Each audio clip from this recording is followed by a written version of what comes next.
гэр бүлийн гишүүд бүгдээрээ оролцсон, гэр бүлийн гишүүд бүгдээрээ анхаарал тавьсан, харилцаанд харилцан идэвхтэй байгаа үндсэн энэ 3 шинжийг агуулж байгаа тэр цагийг болвол гэр бүлийн чанартай цаг гэж хэлж байгаа.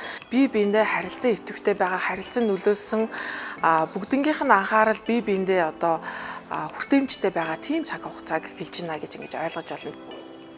Яг ажил хийдэг аав ээжтэй хүүхдүүдийн хувьд болон ажил хийдэг одоо хосуудын хувьд аваад үзэх юм бол өдөрт гаргаж байгаа чанартай цагийн тоо бол 20-25 минут байна гэдэг ийм тоо байгаа. Бид нэр тэгвэл яг чанартай цагийг яаж одоо өнгөрүүлэх ёстой юм бэ гэдэг хоёр дахь асуудал маань гарч ирнэ. Идэвхтэй байдлаар өнгөрүүлнэ гэхээр зөвхөн нэг нэгнийхээ өөдөөс хараад одоо суугаад ярилцаад байгаа цаг биш юм аа.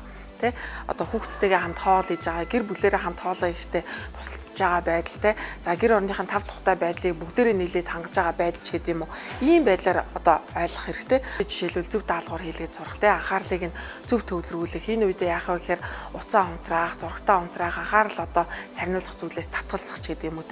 Энэ нь эргээл дахиад гэр бүлийн чанартай цаг болж байгаа. За дараагийн сануулгах айгүй чухал зүйл өөрөө юу вэ гэхээр гэр бүлдээ айлтгоор 7 хоногтоо 1-2 удаа заавал Wi-Fi-г өдөр гэж заавал бий болгох хэрэгтэй.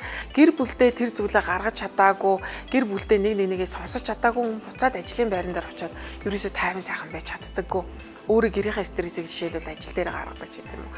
Тэгэхээр нөгөө хүнээс бүтээмж гэдэг зүйл өөрөө харахаа болчдаг. Эргээд ажлын цагтаа маш их ядардаг ч байдаг юм уу те. Тийм учраас юу гэхээр яг энэ гэр бүлийн одоо чанартай цагийг зөв өнгөрүүлснээр гэр бүл байгаа бүх гишүүд өөрөө хожих боломжтой эрт босож ажиллаа амжуулна гэдэг бол маш чухал. Гэтэ энэ бол зөвхөн ээж юм уу, зөвхөн аавын ч юм уу, зөвхөн хүүхдийн ажил биш. Нийтээрээ ерөнхийдөө өглөө босч өглөөний цагаа зөв төлөвлөж сурах. За тэгээд тухайн 7 хоног байд юм уу, тухайн өдрийнхөө тэр төлөвлөгөө гэр бүлээрээ ярилцах гэдэг бол чухал.